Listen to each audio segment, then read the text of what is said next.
vapes in my pocket. I think that everyone was kind of like, sure, okay, Cam, I'm gonna get my fucking vape taken away. All right, Instagram Reels guy. Is this the longest you've talked about vapes on the podcast? Yeah, I think so. Great. Call the book up. Hello, everyone. Welcome back to another episode of the Best Show Ever podcast. I'm your host, Cam Herdt. This podcast where we talk about the best concerts that people have ever seen in their lives. And this is a great episode this week. Welcome back. I know that we took kind of a hiatus last week. I was gone. Okay, I was out on the road. Well, I wasn't on the road. I was at sea. I was on Jam Cruise, performing some comedy, doing some live Best Show Ever interviews that you guys will hear soon enough here. But man, just had the best freaking time out on the ship with Jam Cruise. Got a lot of good time with a lot of good artists. And one of these artists is the one you're listening to right now. Me and Sam Lucid from Dogs in a Pile talked a little while ago just about some of his shows that he'd seen. He told me a long while back in 2023 or 2024, whenever these shows happened, on this poster behind me, the Dogs West Coast run, where they were basically in Southern California for all of April. Sam told me that when he used to go to shows, when he was still a fan, when he was still in fan mode, he would record himself at the shows and his reactions to songs. He would bring like a little voice recorder. And I was like, man, we got to have you on the show. If you were that kind of concert goer that you were so excited that you had to play back your reactions to stuff after shows, we have to talk about the shows that you've seen. And so Sam joins us this week. He's got a longtime friend of the Dogs, longtime tour manager of the Dogs. He is currently running their video production and everything. Tooker joins us at the very end of this episode. So stick around to the end for your special guest appearance from none other than Kieran Tooker. But we just had a great time talking. We had a great time at Jam Cruise. We these guys have a deep musical knowledge and a huge list of and bank of songs that they pull from their inspiration.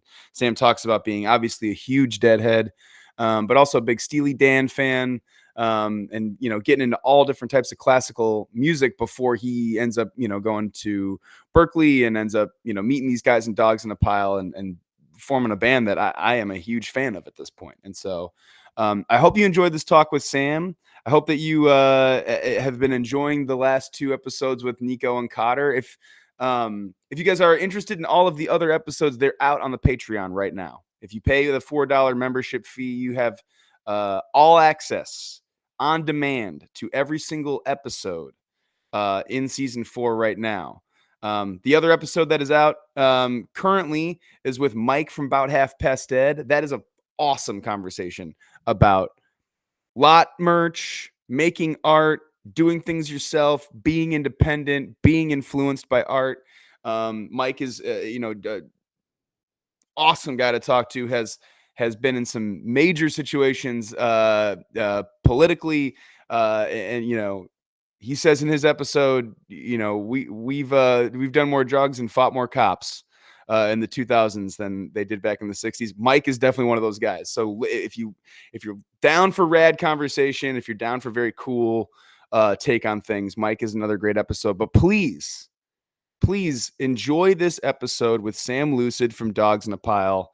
This is a little bit of music from Loom in the meantime.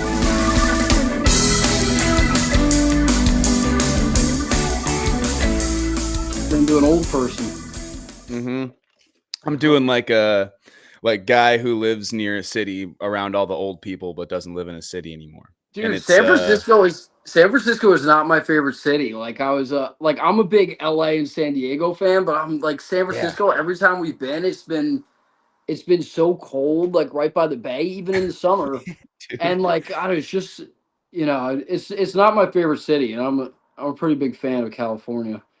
We got the heat blasting in the house right now. It's cold, dude. And it It is cool up here, like just like LA and San Diego, there's like cool venues and there's cool there's cool stuff to do. But yeah, I think I might be a SoCal dude. Yeah, I dude. might be a SoCal I'm guy. I'm big on the SoCal. I just like, I just like kind of like the LA, just like the vibe of LA. I've got to, I've been lucky enough to go play there so many times, and like we've seen so many cool different neighborhoods that, like, I feel like so many people like kind of talk crap about LA, like, just like friends of mine, especially like non-music people. But like I feel like there's so many different neighborhoods that with different vibes that, like, I feel like everyone could find their, like, I always have this argument with my one buddy. I'm like, dude, like, you would find some neighborhood out of all of them that you like.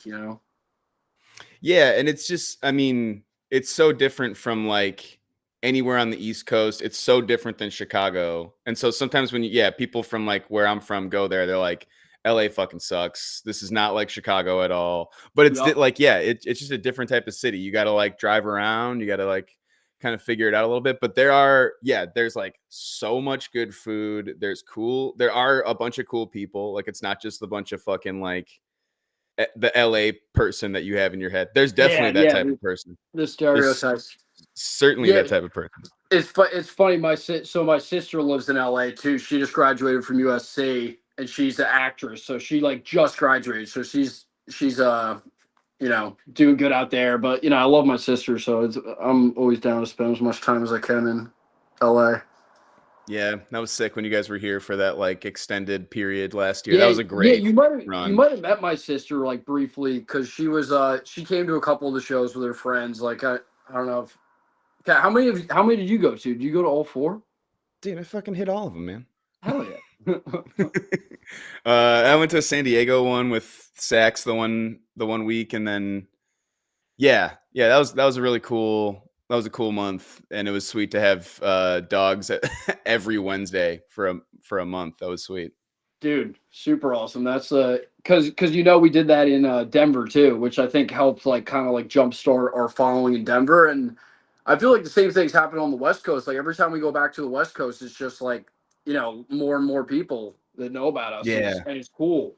And I love like the vibe of like the West Coast, like, hippies, because yeah, like, I always say this too, like people, like a bunch of friends have asked me like, yo, what's it like, just friends in the scene. They're like, what's it like playing for the crowds on the West Coast? Like, how are they different? And I was like, dude, honestly, they're really different. I feel like the West Coast crowds are more just like so chill, like trippy kind of like vibes. And the East Coast, like we're used to like the like real drunk guys, like fucking, yeah. going nuts, people bumping into each other. I feel like there's less of that in the East Coast. I feel like they're more about their like weed and, whatever, psychedelics or something. Yeah. Yeah, people are a lot more tame out here. And sometimes at some shows, it felt like, especially when I first moved out here, it felt like maybe the crowd wasn't into it because they're not like Dude, moving I around. kind of Not a, felt that way. I felt that way too the first couple times we played in California. I was like, damn, there's a lot of people here, but they're kind of like, I don't know. I feel like a lot of people were kind of just like lightly swaying, like. But yeah, dude, funny enough, I met this like group of girls in LA who, like, just at some of the local shows, and like they came to the dogs. But like they were like all like, they're girls like my sister's age. They're probably like 22, whatever, maybe even younger. But they were yeah, straight like spinners. They were coming to they came yeah, down for a couple of the dogs. So it's like, you don't see much of that on the East Coast anymore. Dude, like, it was crazy. Skull and Roses Festival, when we played that, yeah, we dude. showed up the day early, and DSO was playing, and there's like, like a couple thousand people. It was a well attended festival, but dude, like it was the only time I've ever, like, it just looked so sick that it literally looked like it was a dead show. The crowd, like the amount of Yeah, spinners and just the tie dye and like the vibe, and like even a Dead Company, like I just, and the grounds they had for Skull and Roses, it was just like that open field. It's just like really, um sorry, my dentist is calling me, but I can call them back after. I think no, get him on the think horn. tomorrow. See what he's got to say about this. Yeah, right. Well, it just ended, so. Yeah, dude. I mean, no, I feel the same way. Like one of the first things we did, Jess and I, when we moved up to the Bay Area, there was like a Jerry Day celebration going on at the Jerry Garcia Amphitheater in the park, and it's like surrounded by eucalyptus trees, and everybody's in tie dye, and the whole stage is like they've got all the tie dye tied up and stuff, and it just feels like, yeah, like there's times in California you look around and you're like, damn, there are some old hippies here with their kids and their kids, and they're Dude, I all know. hippies, and it's like they're way, they've been doing this for generations out here. Yeah, I Not that met they like haven't on the East Coast, but it's just different. It's just different. it's different and like crap. What was I gonna say? Well, I met like dude like and I've just over the years now I've met so many. I guess we've all met so many like families that are going to like Denko together and going to our shows. Like so many like like people are bringing their kids and their kids are as into it as their parents, which is like such a cool thing about our music. But I think like it's like the dogs like we really have that thing going on where like families are coming to our shows and like sharing the experience together, which is so special and cool to see. And like even our own families like they're and that's what it's all about for us. I think is just like trying to create that like network, that family connection where like everyone we meet we treat the same way and we just welcome them into the family, like especially newcomers, like people who are new to the scene and come Yeah, to a dude. dog show. And like my whole thing is like we want to welcome them, we want to show them a great time so that they come back and continue to expand our scene that we all love so much. Yeah, dude. And I think that reads off of you guys, people who have seen that music for a long time that have never seen the dogs, which is, maybe a lot of these West Coast people show up to a show and they're like, okay, these guys, this music is very important to them.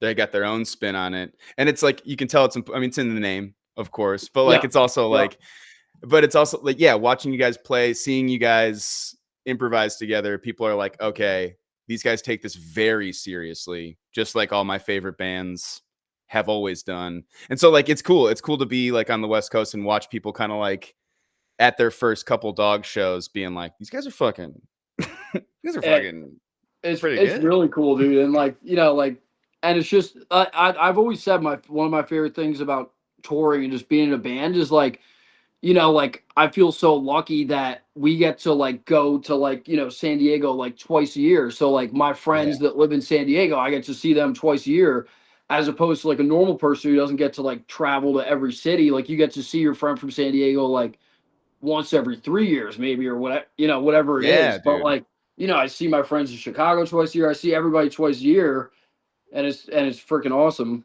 So like, I'm big about like hanging out with friends who are from the town we're in. Like we were just in Milwaukee, and the tour bus got there early, the bandwagon, and like I was like, oh, who do we know in Milwaukee? I'm like, oh, this dude Zach, like he's super chill. I was like, bro, like we just got to the venue, we're not allowed in yet, can I come over and shower at your house and like come chill Yeah. with you? And he was like, absolutely. Set me up in his nice shower, brought me to this, like he like him and his buddy like owned this head shop. I hung out there for an hour. So I'm always trying to do stuff like that, especially to like get off the bus because it gets like claustrophobic and cramped in there with nine, Yeah, 10 man. guys in there all day, dude. It's crazy. There's the couple days I got to hang out with you guys when you were at Venice West. Like after the first day, I made some sort of joke about like being in the way, and I was like, "Yeah, sorry, I like was all over you guys all day." And Ross made some comment like, "We are all hanging out all the time, always. It's nice to have other people around sometimes, and that's cool. I mean, like, there's not every band is like that. A lot of people are Yeah, like, I need my privacy, need to be away from people." But you guys, yeah, after these shows, it seems like there is sort of a family vibe of there's people who not like not weirdos, but there's like friends and family there at the show, for Maybe some sure. weirdos. Yeah, obviously a It's lot always of a a couple. lot of weirdos, I guess. Yeah. Yeah, I guess they're all weirdos, really. Yeah, we like jam bands, so yeah. Yeah, man. Well, I mean, shit, I could talk to you guys about your tour all day long, but that's not what the podcast's about. Podcast is about shows that you've seen, dude. So Ooh. starting off, what's the first concert you ever saw in your life? Okay, so the first like big concert is really what I remember. Like, because we grew up at Jersey Shore, I'm sure I saw a ton of like bar bands, smaller bands that my parents would, like just classic rock, whatever. But my Yeah. first ever like real concert was at PNC Arts Center in Jersey when I was probably like, I want to say like 11 or 12.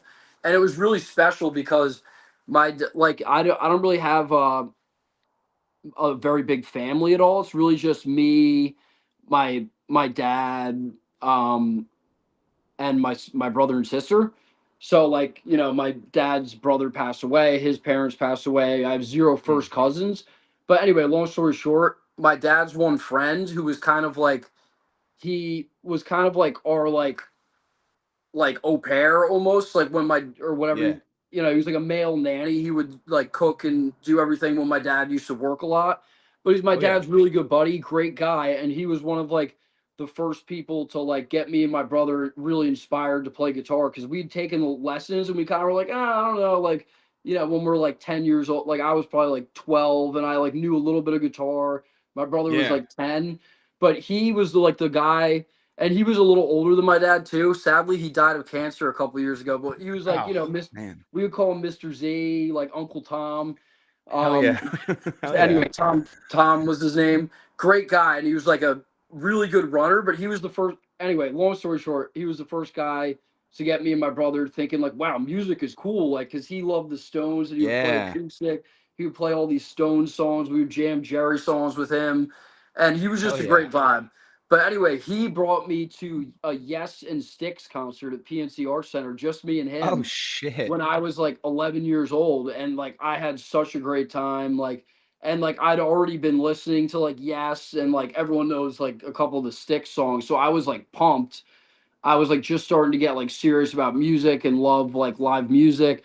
So that was my first one. Um Hell yeah, and man. Yeah, and I got this like bootleg like scalper like shirt from the concert. I actually got two of them. The one was like tie-dye. It was like so crappy. And Yeah. like I was like 10 or 12 when I got this shirt. So it's tiny. It's like, like a size small. So like anyway, I grew out of it, and like an ex-girlfriend of mine like she was an artist. She recreated the shirt for me like in my Oh, size, shit. and she made it tie-dye, like customized it, did a little bit of her art. So I still have that. So Damn, dude. that's pretty sick. Like really That's awesome gift. That's very sick. Damn, that is so sick. I mean, shit, dude. There are so many tees that I bought or that my dad got me or my uncle got me or like something like that at a show, that I was like, I mean, I can't wear this anymore. It's just probably in like some cardboard box at my house right now. But Dude, like to recreate that shirt would be fucking sick, dude. And Yes and Sticks, heady for show. Prog rock, fucking pretty like sick first show. Like instrumentation. Yeah. I was blown away, and it was a couple years before Chris Squire died too. So like, the Yeah, Yes bass dude. player. So I mean, I mean, because a lot of people, I've known a lot of people that have seen Yes, like my age, when they tour, but like I got to see him with Chris Squire before he passed, and he was kind of obviously very important to that band. yeah, I mean, our scene talks about the Dead a lot. Obviously, that inspires all the stuff that we like. But Yes is like the direct inspiration to Fish, dude. Like Oh, Trey and dude. Tom Marshall got really into Yes, and like that. My folks didn't listen to the Dead, but they liked Pink Floyd and Yes a ton. And that's that. Yeah, prog rock, huge compositions, crazy instrumentation. Like, yeah, I Oh, mean, you're probably getting blown away as an 11-year-old. oh yeah, dude, crazy. And like, so what's your favorite Yes song?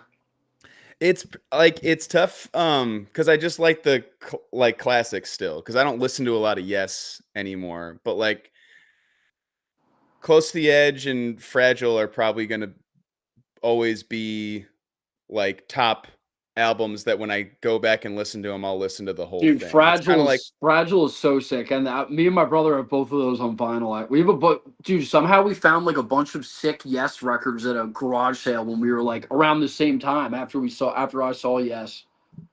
well there's a bunch of people like, that are our parents' age that are like it's fucking weird. This Yes is like this is weird. And my dad Dude, I even mean, he will talk about like he's like the first time I like went and saw Yes, the first like the review in the paper was like these guys, play 19-minute songs and it makes no sense. And he's like, that was like the best show I ever fucking saw in my yeah, life. dude, It's like, dude, it's actually funny. I was like my one buddy who like does not seem like he would like Yes, like he, we'll always like listen to like the dad or whatever at his house, like watch videos like of just like King Gibbs, whatever he's listening to. But he always throws on like a live Yes concert too. Yeah, dude. That's super sick, and it was from like recently, like 5 years ago or so. But oh my god, those guys are so talented. Yeah, I mean, like, so many of our uncles and our dads like wanna like shepherded us into, the live music experience, and a lot of it was like fucking, not to shit on these bands, but like shit like Guns N' Roses and fucking Motley Crue or fucking, like heavy stuff. And like, yeah, luckily my dad is a nerd and liked Yes, He liked and Yes, Rush and shit like yeah. that.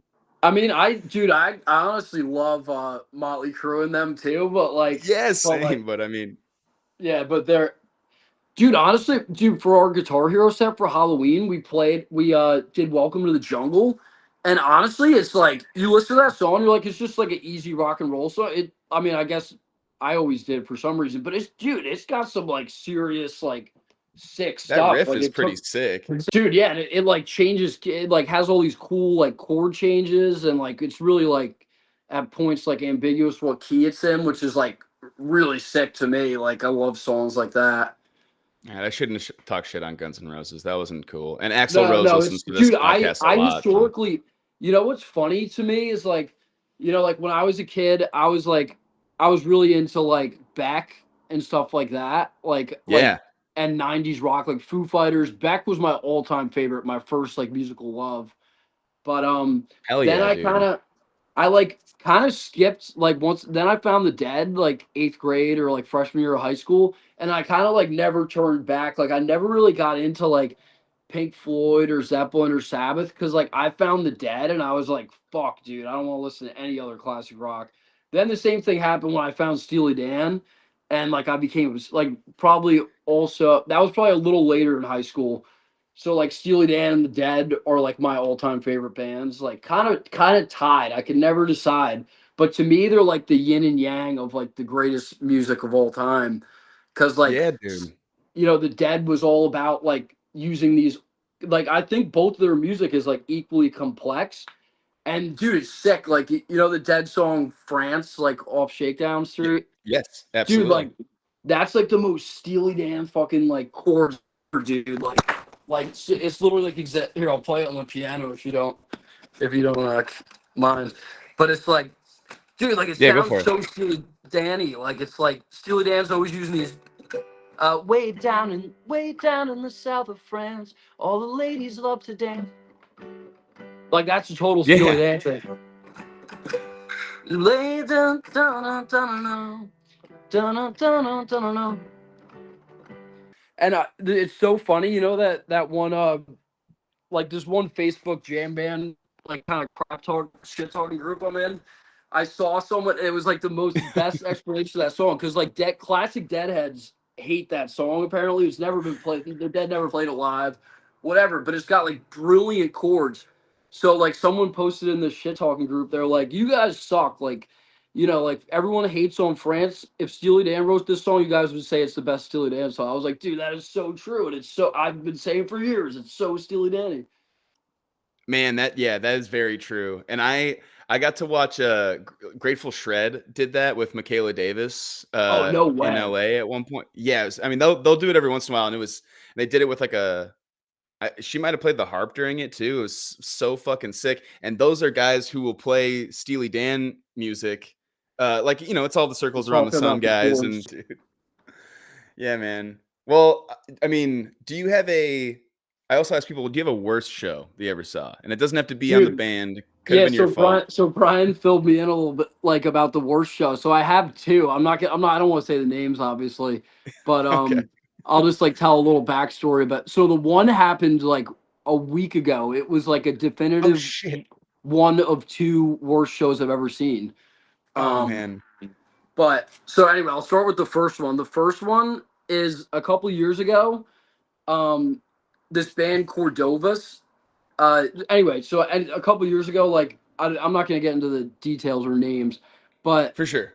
Cordovas is like a friend of mine's band, and he throws this festival in Mexico, and there's a ton of different artists there. There's probably like 50 artists. It's like it was like a 9-day festival or something like that. It's crazy. And they just take over this little town in Mexico. It's like an authentic Mexican town. It's like not a resort. So they Yeah. take over this town. It's called Todos Santos, a tiny little town on the west coast of Mexico. Probably has a population of like 3,000. But anyway, they throw this festival there every year.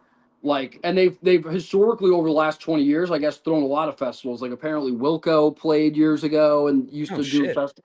Like, I don't know. So it's got like a kind of a boom in music scene, and it's a tiny little town, but it has like 5 or 6 different venues slash bars that like that's where the festival is hosted. It's not like an outdoor festival, which is cool. You can just walk around this town. The town is super walkable, and there's like a really classy place. Anyway, this is the festival I played. I Wow. loved it.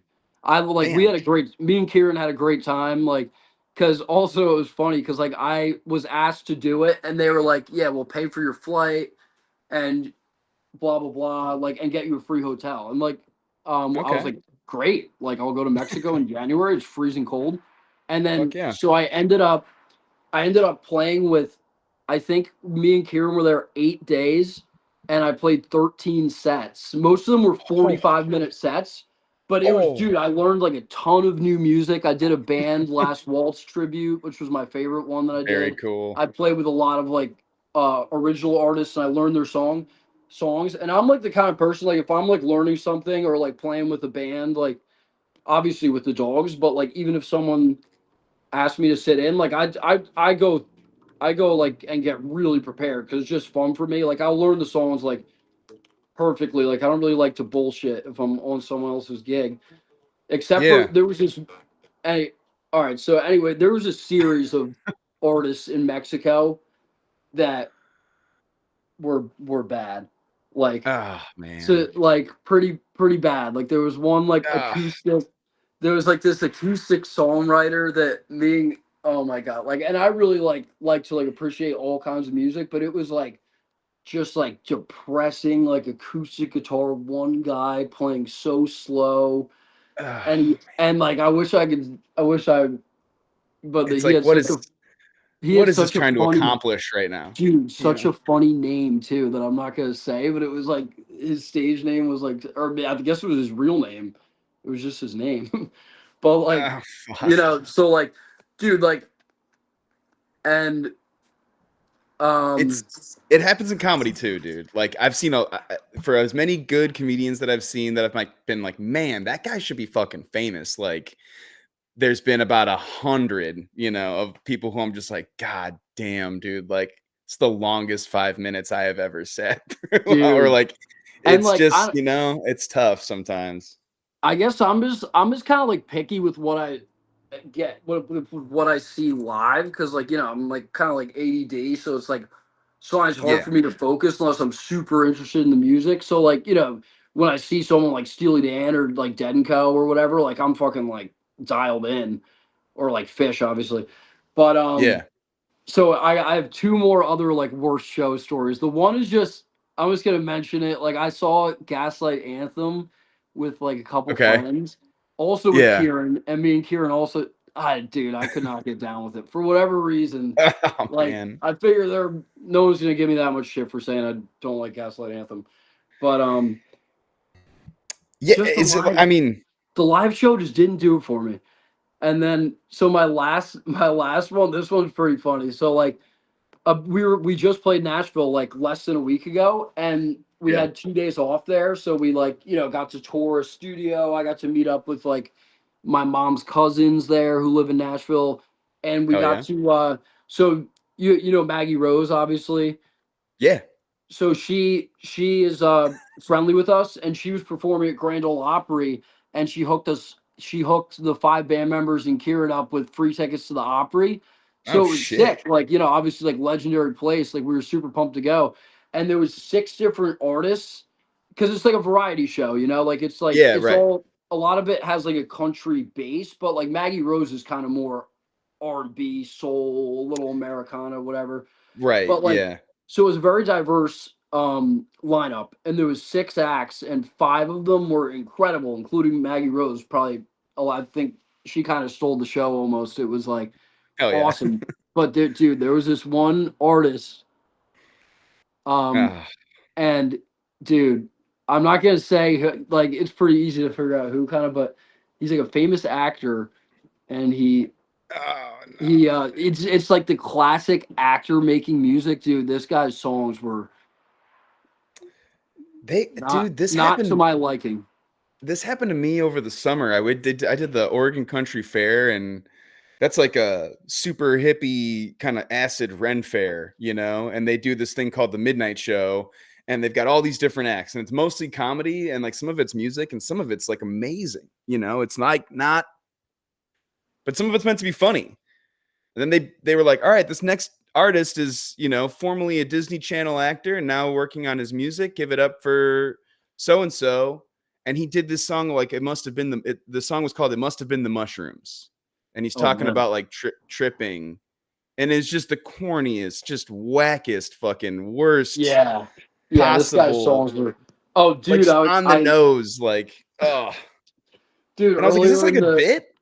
Is this a yeah, joke? dude, that's what I was thinking about, like this actor guy too, with the Grand Ole Opry, because I was like, it was so the songs were so terrible and like whatever. Then I was like, dude, like, is this like? And it's like a lot of, it's kind of like a slightly classy thing. The Opry, I don't Oh know if you've yeah, been. dude. Yeah, so like like That's I like wore like a church. sweater and stuff, but like, dude, we were trying so hard not to like crack up, a bunch of us who were sitting there.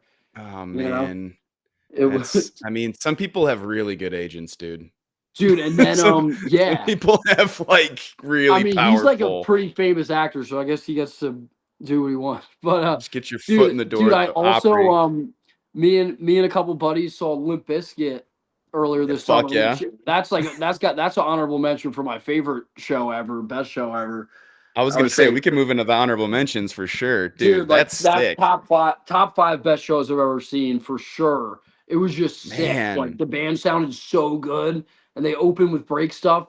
But anyway, Corey Feldman was opening. We missed his set, but I'm sure that would be pretty not very good. And then Riff Raff Oh, was like emceeing and did like a 30-minute set. And then this Buff guy, riffraff.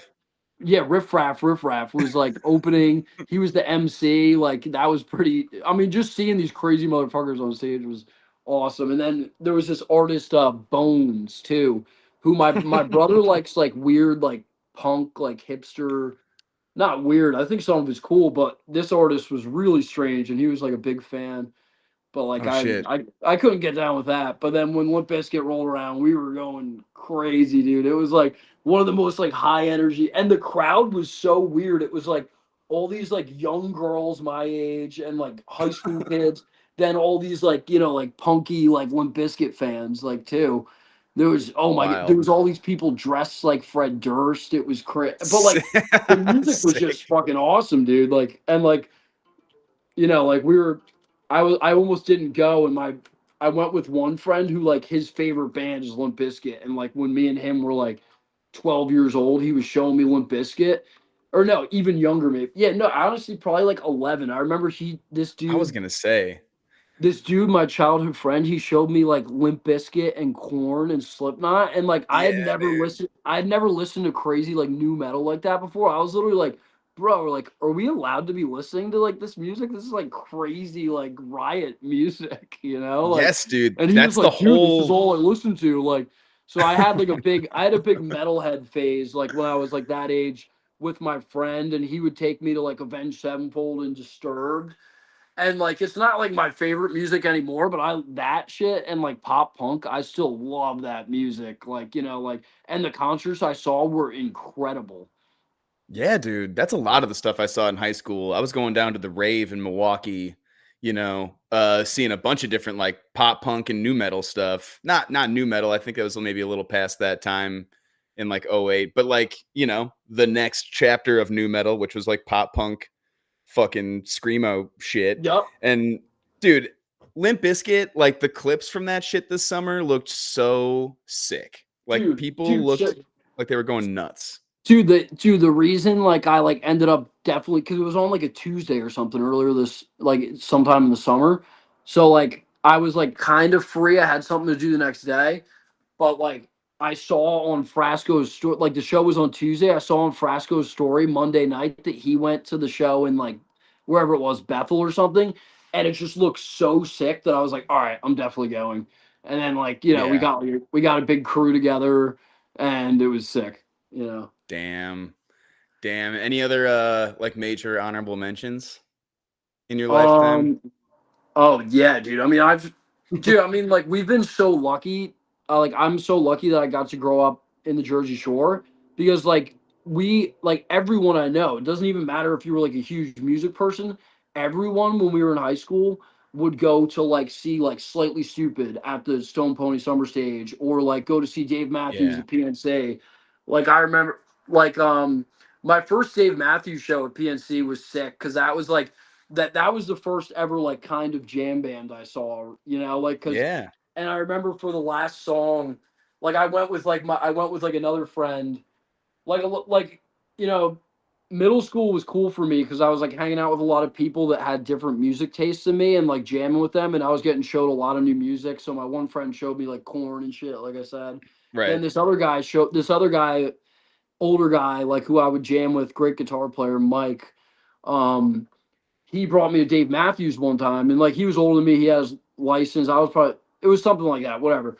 But dude, the last song, this guy gets out on stage with Dave Matthews and like plays two songs with them, and I'm like, who is that guy? He's like this long hair, like looks just like a total crazy rock star, like first ever like real rock star I saw. And my friend Mike is like, dude, that's Warren Haynes, and I had never heard of Oh Warren Haynes. shit. And I was like, that guy shreds, man. So I was like, Yeah, another dude. experience I had when I was probably like 12, 13. Um, Trying to think of other honorable mentions. Oh, I've been to a bunch of Disco Biscuit shows that were just incredible. My favorite is like it was on Barber's birthday, I think like a couple years ago, around 420, and it was just an awesome show at Mission Ballroom. Like my mind was Oh fuck blown. yeah. Like, I like Biscuits are my favorite kind of like, but like non-Grateful Dead jam band. Um, so like that I was, and you know we got to go to Iceland with them last year, and I Yeah, love them. what about the Biscuits shows was like really drawing you in when you first saw them? And then yeah, I mean like dude, that had to be so sick going on tour with them after seeing them so Yeah, much, you know. dude, it's actually well, I'll tell you a really quick like crazy story. It's like fate. So I met Brownie, you know, bass player, at Yeah. Peach Fest like a few years ago. And right after we played, we got off the mushroom stage. I went backstage and Brownie's back there. And I was like, and I was just starting to get really into the Biscuits. Like I'd seen my first like probably like 4, 5 Biscuit shows. And like Yeah. this was a couple years ago. So we were like not at quite as established. Like, you know, we were getting good slots, but anyway, Brownie was standing backstage. He was like, "Yo, you guys are awesome, dude. Like I like just like heard of you guys like today. Like you guys are sick," because he was playing with Star Kitchen. And then I was like, "Oh, dude, thanks so much." I was like, "Dude, we should." I like took the initiative. I was like, "Dude, we should like I love you guys." I was like, "We should try to like set up Yeah. a show together sometime with Biscuits." And he was like, "Absolutely, man." And I was like, so they had just announced Iceland too, and I was like, um so I was kind of like, dude, like as like a just like a joke, like young kid, like fanboy, and I was like, dude, you should bring us to Iceland, man. He was like, kind of just like gave me like a glance, like hell yeah. So anyway, like Oh shit. Ross, Ross, our manager, is like, Yeah. so after this, I tell him about this interaction. He's like, that's awesome, dude. Like, oh my god, we might be going to Iceland because we'd never. I I think Jam Cruise was shortly after that, so we had never played out of the country. So Iceland was the first, I think. But Yeah. dude, so Ross is texting, and then I exchanged numbers with Brownie, and we're like, yeah, let's keep in contact, man. Like, we would love to play shows with you guys. Like, I'm gonna tell the rest of the Biscuits about you guys. I'm like, hell yeah, so sick. And then Ross is texting me all the time. He's like, hey, text Brownie and ask if we can get invited to Iceland. I'm like, dude, that is like so. Like, I said it jokingly in person. I'm not gonna Like like that was text him bold and be like, enough. hey man, like you should invite us to Iceland. But anyway, Ross keeps asking me, and he's like, dude, like please, you gotta just do it. And I'm like, oh shit, maybe I'll have to text him. But anyway, long story short, I'm at a water park with like my friend, and Yeah. I I put my phone in my locker and I literally say to my friend or my brother, whoever I'm with, I'm like, I'm gonna manifest that Brownie is gonna text me about Iceland. And I swear to God, I said that. And then I go back, and then we enjoy the water park. I go back like an hour Yeah. later, get my phone, and Brownie texted me. I swear to God, it was like, yo, you guys Oh, should come to fuck. Iceland. So like I kind of feel like partially responsible for setting that one up. And just Sounds like like, hugely responsible, dude. yeah. So like that was just incredible, dude. And like, we got to hang out with the Biscuits guys. We became really good buddies with a lot of the Biscuits crew and made tons of new friends. A lot of our fans came out. I'd say like there was probably like a couple thousand people for Biscuits in Iceland. And Yeah. dude, we were playing in like the most like prestigious concert place in all of Iceland. It was like the one day the prime minister was in the building, and Holy apparently like he was kind of like, this is not happening again. Like all these hits. Well, like I think they're still gonna let like certain bands, but they were like, the Disco Biscuits are not coming back to Iceland. Like Yeah. these crazy wooks. I I that's so fucking funny, dude. And Dude, that's, I mean, so funny. it's so cool of, Brownie and those guys too. I mean, like they are just the nicest fucking guys. Like I had just heard of you guys shortly before that, and then in a similar way that like, there's when a big act brings someone else on, it always kind of like, brings in new fans. Like, yeah, when I knew that you guys were going to Iceland with the Disco Biscuits, it made me even in that time be like, I got to pay closer attention to these guys. So, and Yeah, Brownie knew what he was doing with that, man. Like he knew that yeah. I more feel, people were and gonna hear you guys and shit. they're like they're all such personally smart guys. They all met at Yeah. UPenn, which is like they're the only like jam band, like bigger jam band that went to an Ivy League school, which I always think is pretty cool. But yeah. So I'm a big Biscuits fan.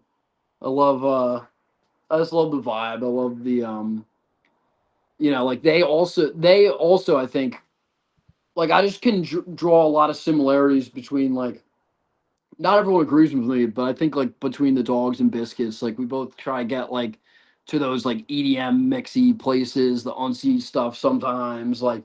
Yeah. No, But definitely. oh yeah, I just have a love for the Biscuits. Like I've very rarely in my life like found that artist that just like warms my heart, like the Dead and like Steely Dan, like I said. But like the Biscuits like are pretty much there for me. Um, There can be a level of like sometimes bands that are like near the jam band scene or kind of get called a jam band will kind of be like, yeah, but we're not just we don't just do that. And then there's bands that are like really embrace the fact that they're a part of this scene and they love, that they're in the same lineage as like Fish or the Grateful Dead. And the Biscuits are definitely those guys. I feel like you yeah, guys are similar to that too. Like that you like that. Like yeah. you love Yeah, that you're a I part of mean, this scene. and it's cool because I feel like we do like we love being part of the scene, but we also are kind of like that where we're like, well, we're definitely not just a jam band. Like we'll write all these songs that have nothing to do with jam bands, which like Yeah.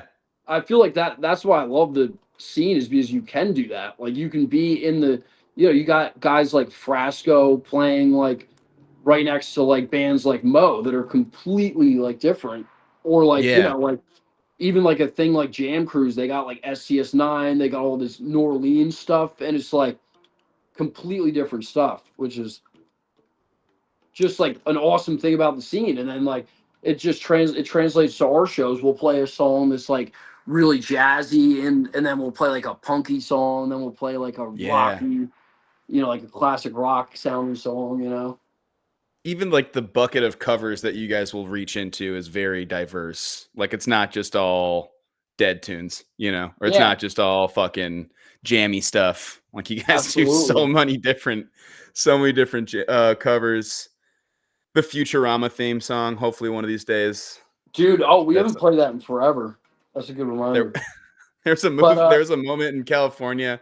Me and Sax were sitting around like talking with Ross, and Ross is like, "Do you guys want to hear anything?" And we're like, "Ah, no, it's. I mean, you don't got." He's like, "No, this is the time. Don't say no, because then you'll never get a chance to." And then Sax goes, I mean, we could play that Futurama theme, and then Jeremy from somewhere else in the room is like, we're never fucking playing that ever. Dude, Like, the one. I mean, Futurama is like one of my favorite shows ever. Like from when I same. swear to God, I've seen every episode. Like, like literally probably 50 times each. Like almost like the only season I don't like is the new one that Hulu made. But like, I mean, Yeah. I always loved the theme song. But like then when we started playing it, like there's this one bass riff that's so sick. It's like Yeah. it's like sick. It's kind of hard now.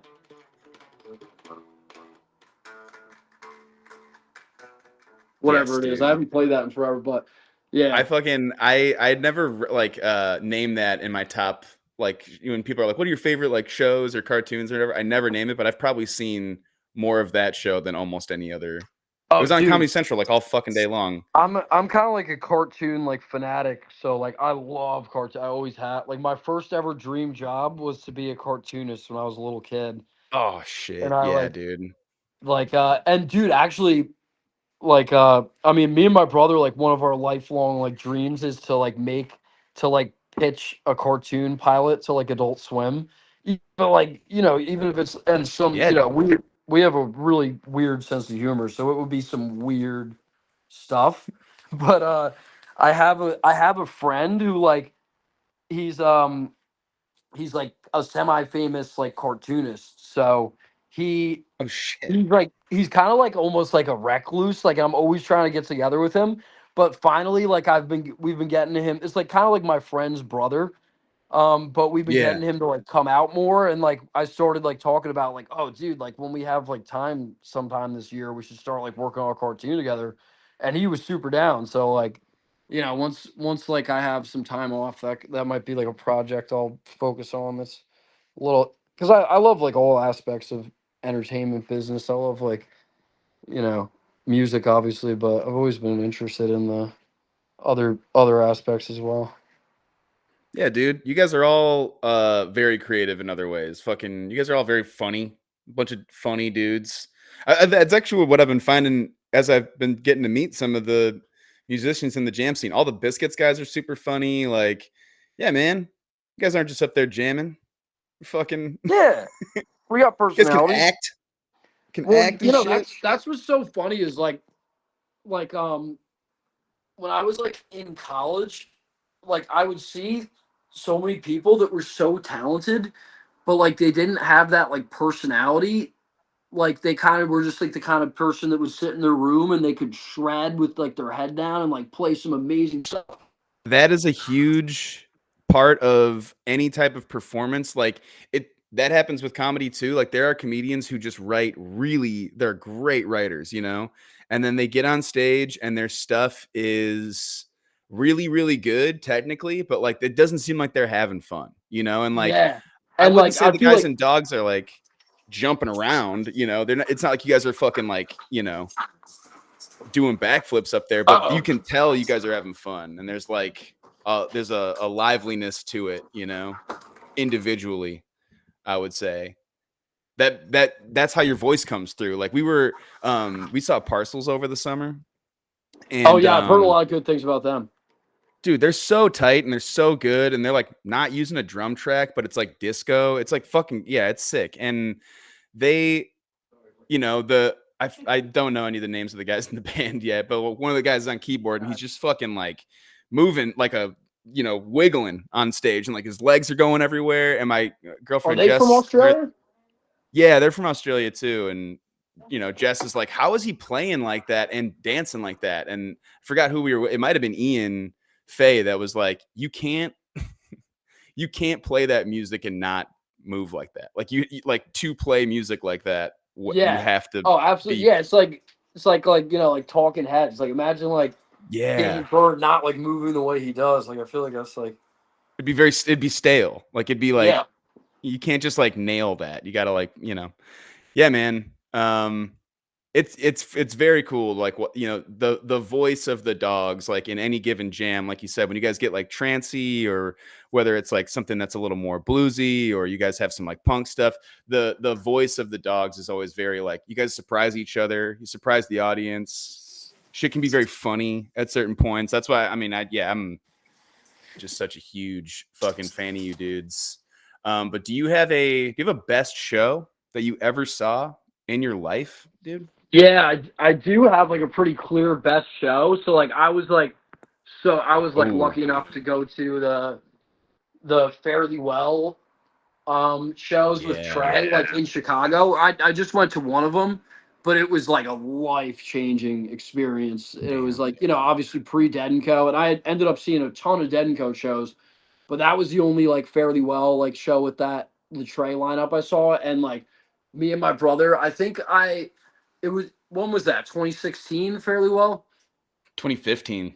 2015. So I had like just graduated, or I had just like done really good in school or some shit like for junior year. Yeah. So my dad, I had just finished junior year, so I was going into senior year of high school, and my dad got me and my brother tickets to Dead and Co. And dude, and also, or sorry, to, you know, whatever it was, the Grateful Dead. Yeah. But dude, the coolest thing was me and my brother Connor had just gotten a Tascam like kind of like tape device to like tape the show from our seats, and we were so excited about it. And like we you know, so we were so excited to record the show. And I had a collared shirt with like a pocket right there, and we had it sitting in my pocket, and like, you know, we ended up, you know, like getting all like turned around at the show, just the hectic, crazy, like awesomeness of the show, the drums in space. We were like, whoa, we were talking like, what the hell is going on? Like we were like, whoa. But anyway, so you could hear our entire conversation of our first like real dead members show, because I'd never seen like any Dead band besides like our local tribute in Jersey, like Splinter Sunlight, but I'd never seen any original Dead members. So like, you know, to us, when I'm like 17, 16, it feels like it's like the real fucking thing. Dude. But anyway, so I had this tape recorder in my pocket, and you could hear our conversation for like the 4 hours of the show. And like we were just like, you know, like my favorite part was like I was saying during the drums in space, we were like, what's going on, dude? And like there's some old guy like next to us, and he's like, ha ha ha ha. He was like laughing at us, like freaking out. Like it was, oh my god, such an amazing experience. And that's what was really cool about my dad, is like he does not like the Dead. He doesn't get it, the jam band scene at all. But like when me and my brother were younger, he could have been like a dick and be like, I don't want you to listen to that hippie crap. But he knew that we were so passionate about the music and loved it so much that he would, like, you know, he bought us the tickets to that. He always encouraged us to, like, you know, go see, like, you know, we loved Twiddle a lot too when we were younger, me and my brother. Oh yeah. That was kind of like, that was, besides the Dead, that was the second jam band I got into. And like, you know, I know all those songs, and that was crazy special too.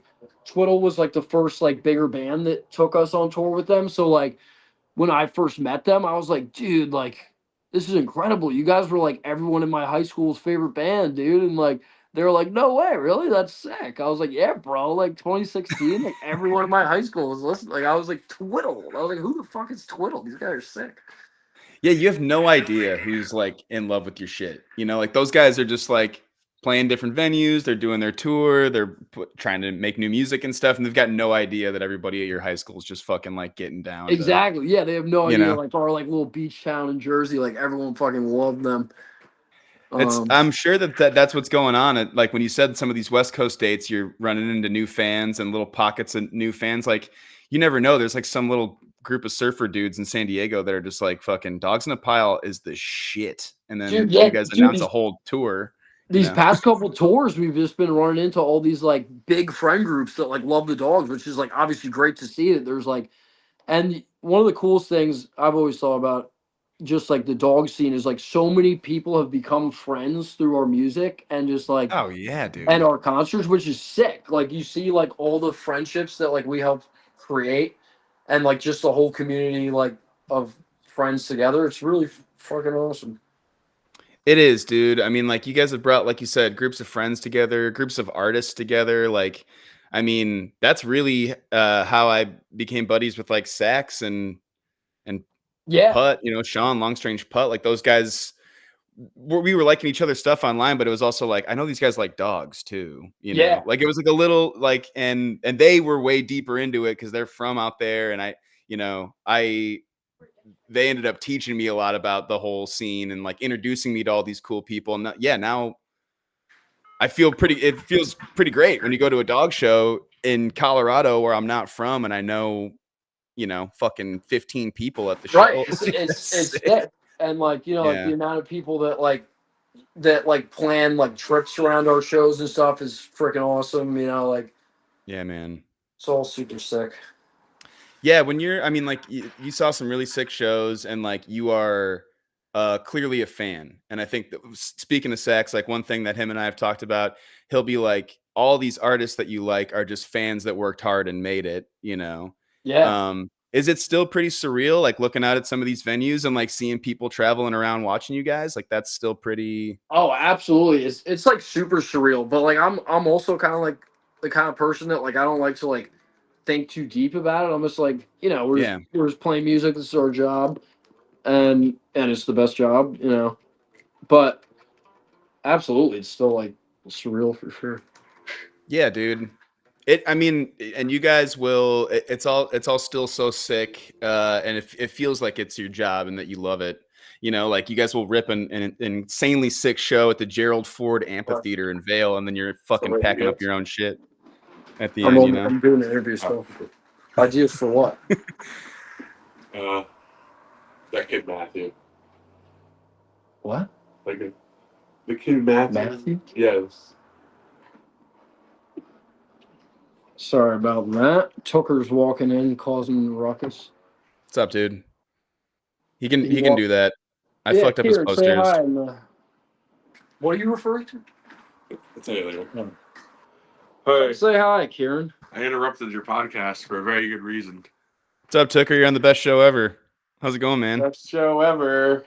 Do I need tissues? I don't know. Do you? You gonna cry? That's up to you, dude. I mean, cry of laughter. Are you okay? You just sat down with a box of tissues. Everything all right? I was ready for some laughter, some comedy. Oh, okay. Okay. Well, not today. This is a very serious conversation. It was a little more serious than than I think you're thinking, Karen. So yeah, we're actually getting pretty deep over here. Then so I might cry. You might need the tissues still. I told a couple like kind of like heartstring tugging anecdotes. Okay. Sam, I don't think you came to this game, but one of the funniest things that's happened in the last year is when we went to the Dodgers game and we were all walking up to the security and I was like, hey man, like security here takes everybody's shit like all the time. Like I've never gone to Dodger Stadium and not gotten something taken from me. And everyone's like, it's all good. And then all the dogs, everybody we were with, all got their fucking vapes taken. Oh, so then the whole game was a game of musical chairs next to Tucker. I have a pretty good system of sneaking vapes into baseball. Dude, same thing happened like a couple years ago when we were in LA. All of us went to a couple of us, me and Kieran and my dad and Brian, our sound engineer. We went to Disney. And I knew that it's a kids resort. Like we have like a couple of vapes. I put in my sock, and then the one guy got his confiscated. He was like, "Oh no!" I was like, "Bro, like it's a kids resort. They're not letting you bring in like cigarettes or weed or whatever you're bringing." Meow Wolf too. Meow Wolf's pretty strict. Oh, dude, yeah. Be careful with that one. I got to I would talk to everyone for like 5 minutes. I would get like a little 5-minute conversation. They're like, give me 1 second. I'm gonna go sit by Tucker for. Oh yeah. It was the community vape. Yeah. Sit by Jeremy for a little bit. He'd get up. Sit by Jimmy for a little bit. He'd get up. Yeah, if you bring a small enough vape, you could stick it in your wallet, and that way you could put the wallet, in the bins, and they just don't scan in your pocket. Now, Meow, I had to be very creative. I put like a little pin in my pocket, so that way they knew when it went off. I just pulled the pin out. I was like, hey, like this is what caught the machine, not the vapes in my pocket. I think that everyone was kind of like, sure, okay, Cam, I'm going to get my fucking vape taken away. All right, Instagram Reels guy. Is this the longest you've talked about vapes on the podcast? Yeah, I think All right. so. Great. Call the book up. That's an accomplishment for us. I think right now, if I check the numbers, 2 minutes. That's the longest we've ever talked about vapes. So fuck yeah. Hey, I don't know if we're done yet.